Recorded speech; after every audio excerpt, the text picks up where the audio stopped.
আমি তো অনেকই আশাবাদী, কারণ আমি একটু পার্সোনালি বায়াসড, আমি একটু ইলন মাস্ক ফ্যান। তো আমি যেটা দেখতে পাচ্ছি বেশ ভালোই স্পিড। বলা হচ্ছে যে 150 টু 200 Mbps স্পিড দিতে পারবে এই স্পেসিফিক রাউটারটা।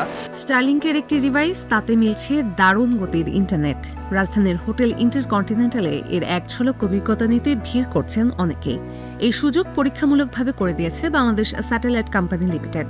প্রযুক্তিপ্রেমীদের জন্য যেন এক অভিনব অভিজ্ঞতা। স্যাটেলাইট ইন্টারনেটের গতি কেমন, কত দ্রুত কাজ করছে স্টারলিংকের স্যাটেলাইট সংযোগ, সরাসরি ব্যবহার করে জেনে নিচ্ছেন দর্শনার্থীরা। সামিটে বাংলাদেশ স্যাটেলাইট কোম্পানি লিমিটেডের স্টলে গিয়ে দেখা যায় দর্শনার্থীরা বিশেষ কিউআর কোড ব্যবহার করে ইন্টারনেটের গতির পরীক্ষা করছেন। এই মাত্র আমি আসলে স্টারলিংকের ইন্টারনেটের সাথে কানেক্টেড হলাম। তো আমি যেটা দেখতে পাচ্ছি বেশ ভালোই স্পিড।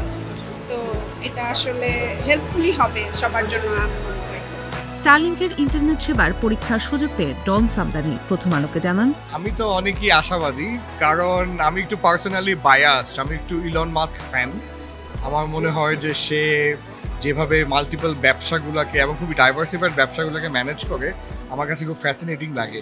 তো তারই একটা ক্রিয়েশন, তার একটা প্রোডাক্ট বাংলাদেশে আসছে, এটা তো একটা অবাস্তব, অস্বাভাবিক, অবিশ্বাস্য বিষয়।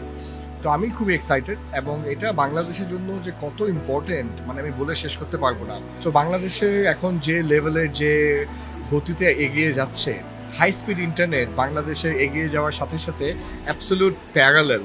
তো আমার মনে হয় Starlink alone has the potential to change Bangladesh এবং put Bangladesh more on the global map. Starlink would be a game changer. এদিকে সামিটে আসা আরেক তরুণ প্রযুক্তি পেশাজীবী বলেন, স্টারলিংক সেবা বাণিজ্যিকভাবে চালু হলে সবচেয়ে বেশি সুবিধা পাবে ফ্রিল্যান্সিং এর সাথে যুক্ত তরুণেরা। স্টারলিংক থাকাতে আমাদের মেজর লিপ হবে ইন দ্য সেন্স দ্যাট আমাদের গিটে খুব দ্রুত পুশ করা হবে এবং আমাদের মানে মিটিংস ডিলে হবে না। দেখা যাচ্ছে সেই তুলনায় অবভিয়াসলি এখানে বলা হচ্ছে যে 150 টু 200 Mbps স্পিড দিতে পারবে এই স্পেসিফিক রাউটারটা। তো আরও এরকম রাউটার তারা বিজনেস সলিউশনসের জন্য আরও হায়ার স্পিড রাউটার্স দিবে। So in that case obviously আমাদের ওয়ার্ক ফ্লো বেটার হবে। স্যাটেলাইট ভিত্তিক ইন্টারনেটের খরচ নিয়ে সাধারণের মাঝে কৌতূহল শুরু হয়েছে এরই মধ্যে। স্বাভাবিকভাবে প্রশ্ন জাগে, স্টারলিংকের ইন্টারনেটের ব্যবহারে দিন শেষে ব্যয় কত পড়বে। আর বিষয়টি খোলাসা করেন ডাক ও টেলিযোগাযোগ বিভাগের অতিরিক্ত সচিব মোহাম্মদ জহিরুল ইসলাম। এক্স্যাক্টলি আমি এই মুহূর্তে বলতে পারবো না। আমি যতটুকু জানি এটা মধ্যে 20,000 টাকার উপরে হওয়ার কথা পার মান্থ, যেটা আসলে এখনকার আমাদের প্রচলিত যে সার্ভিস প্রোভাইডার যারা আছে তাদের তুলনায় অনেক বেশি।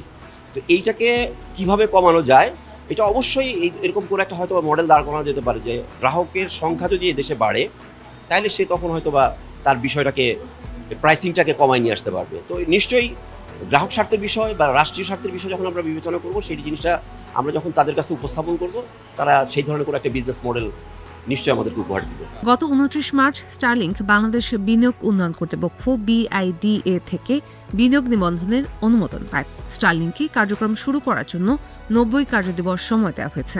কবে নাগাদ স্টারলিংক ইন্টারনেট সেবা চালু করবে বাংলাদেশে, এ প্রসঙ্গে বাংলাদেশ স্যাটেলাইট কোম্পানি লিমিটেডের ব্যবস্থাপনা পরিচালক ও প্রধান নির্বাহী কর্মকর্তা ডক্টর ইমাদুর রহমান জানান, স্টারলিংক আমাদেরকে যতটুকু জানিয়েছেন যে ওনারা এখন BTRCর কাছে লাইসেন্সের জন্য অ্যাপ্লাই করেছেন।